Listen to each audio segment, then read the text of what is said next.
Saludos, mi nombre es Miguel Martínez y vengo a hablarles sobre los sistemas multiagentes aplicados en los videojuegos. Los trabajos más antiguos que podemos conseguir sobre los sistemas multiagentes y los videojuegos data de aproximadamente hace unos 20 años. Son trabajos teóricos donde se habla pues de que la finalidad o el potencial de los sistemas multiagentes al poder aplicarlos a videojuegos pues sería lograr conseguir que los NPCs o bots puedan tener un comportamiento que emule o incluso llegue a superar a aquel de los humanos cuando jugamos videojuegos. Esto para conseguir pues partidas de juegos competitivos sin necesidad de juegos multijugador, ¿verdad? Y también para conseguir más inmersividad en otro tipo de juegos de single player, pues de historias que nos puedan meter más dentro de ella.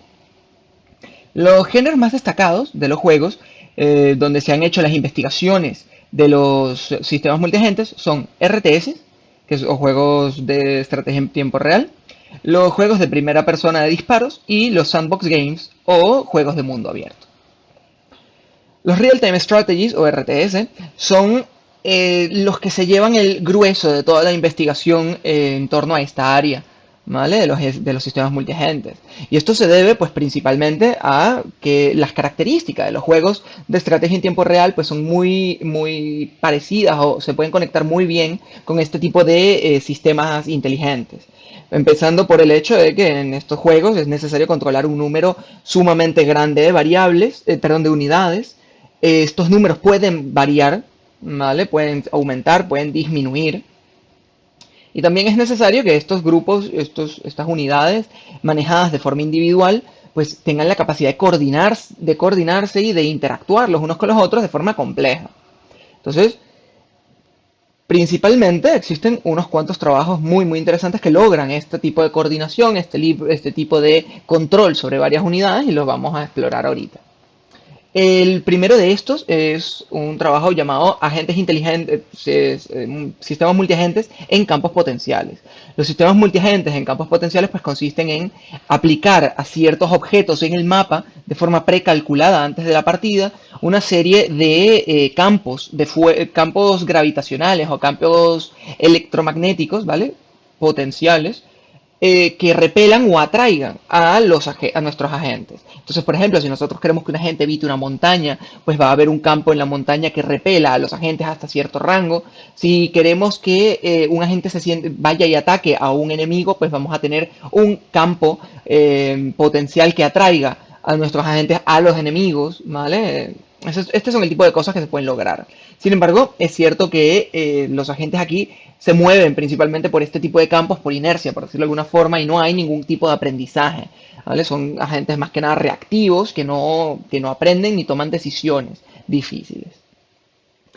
Para eso tenemos otros estudios diferentes, como puede ser el de Grid Control o GridNet, ¿vale? Donde lo que se hace es tomar capturas de la pantalla del juego, se pasan a través de un sistema de codificación y decodificación conformado por redes neuronales que traduce esta imagen en una matriz de posiciones por cada celda del juego, ¿vale? Por cada celda del mapa, ¿vale? Divide el mapa en celdas y los clasifica en posiciones y a cada posición le asigna una serie de acciones posibles. Esa serie de acciones posibles se las pasa después a cada uno de los agentes de forma individual. Y de esta forma, pues cada agente tiene este conjunto de acciones posibles dentro de todo el mapa para que ellos tomen, dependiendo de cuál es su política de decisión y cuáles son sus aprendizajes, pues tomen las decisiones con toda la información posible. Porque esa también es la otra. Tienes una matriz donde están todos tus agentes, ¿vale? Y todas las posibilidades de cada agente. Entonces, los distintos agentes van a saber cuáles son las acciones a tomar de los demás. Otro trabajo que también funciona más o menos con este tipo de visión en cuadrícula del mapa es el de transmisión bidireccional de información, donde cada uno de los agentes tiene una visión pequeña de su entorno, pero la comparten a través de una red neuronal para obtener así una información pues, conjunta o grupal de todo el entorno. También es importante destacar que comparten la función de aprendizaje Q, comparten las variables Q, para poder mejorar el proceso de toma de decisiones de cada uno de los agentes al interactuar todos con todos. Y por último, tenemos un trabajo que consiste en el Case-Based Reinforcement Learning o aprendizaje basado en casos, donde un agente pues, puede aprender cómo funcionar en un mapa determinado, ¿verdad? Y después, al cambiarlo a otro mapa completamente diferente, este agente es capaz de aplicar técnicas sumamente parecidas o técnicas iguales, porque entiende cuál es el parecido entre los dos mapas distintos, entre los dos mapas que le hemos puesto. Otro de los juegos, o otro de los géneros de juegos que tienen una gran cantidad de información al respecto y de investigaciones, es el género de los First Person Shooters, o juegos de primera persona de disparos. Sin embargo, las características de estos juegos son muy diferentes. Para empezar, el hecho de que tienen un número reducido de agentes, ya no vamos a trabajar con centenares de agentes, sino con 5 o 6 a lo mucho, ¿verdad? Y es necesario que estos a su vez tengan mucho dinamismo y mucha más maleabilidad a la hora de tomar decisiones, porque en plena partida la estrategia puede y tiene que ser capaz de cambiar drásticamente.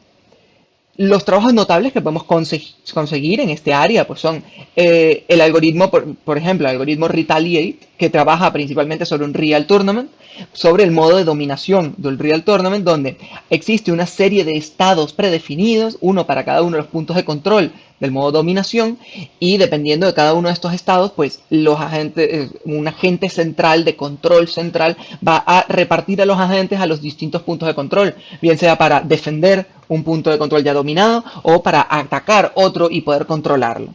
¿Vale? Entonces, claro, dependiendo de cuáles son los puntos de control controlados y cuáles no, pues la estrategia va a ir alternándose. Y por último, tenemos los agentes miméticos. Los agentes miméticos a mí me parecen sumamente interesantes a nivel personal porque agarran y cada uno de los agentes tiene un concepto de una unidad cultural, que es un conjunto de acciones y resultados, ¿vale? Cada uno de estos agentes tiene una base de estos memes o de unidades culturales propia. Y por un proceso de autoevolutivo interno, ellos van cambiando cuáles son las mejores decisiones a tomar en ciertas áreas y van aprendiendo. Sin embargo, también existe un aprendizaje externo donde los agentes eligen cuál es el mejor agente en mejores condiciones físicas y buscan que él les resuelva o sea, le pasan un estado determinado y buscan cuál sería la acción a tomar por este agente en mejor estado, por este agente profesor, por decirlo de alguna forma, en este momento del juego. Quisiera finalizar esta exposición con lo que yo quisiera llamar un vistazo al futuro, donde lo que voy a hablar es sobre lo que yo considero que va a ser o podría llegar a ser el futuro de los juegos si les aplicamos los sistemas multiagentes. Es que podríamos conseguir más o menos pues lo que hemos estado hablando a lo largo de toda la exposición, experiencias más realistas, ¿vale? En un juego, donde un jugador podría interactuar con NPCs y conseguir interacciones muchísimo más dinámicas, interacciones con un historial de acciones previas, de partidas pasadas, ¿vale? Donde un agente se acuerde de que el jugador le clavó una espada hace un par de días, ¿vale? Y le tenga miedo, por ejemplo. O incluso que el jugador se vaya de una ciudad, ¿vale? A realizar una quest y al volver, pues esa ciudad no sea la misma exactamente igual a la que se consiguió, dando la sensación de que la ciudad existe, más allá de la presencia del jugador en ella. Y por último, también creo que es posible aplicarlo, o podríamos obtener muchos beneficios al aplicarlo en juegos competitivos, ¿vale? Porque obtendríamos bots muchísimo más complejos, muchísimo más capaces, ¿vale? De darnos una experiencia competitiva, sin necesidad de jugar en multijugador. Entonces, los jugadores de estos juegos, pues podrían realizar prácticas, ¿vale? Y juegos de entrenamiento sin necesidad de estar jugando en multiplayer o en multijugador, solamente utilizando estos bots, y que estos bots serían cada vez más complicados de vencer y que por ende las estrategias tendrían que ir mejorando siempre y los jugadores pues serían cada vez mejores. Pues quisiera dejarles con esa reflexión y sin más a que hacer referencia, muchísimas gracias por prestar atención y pues hasta luego.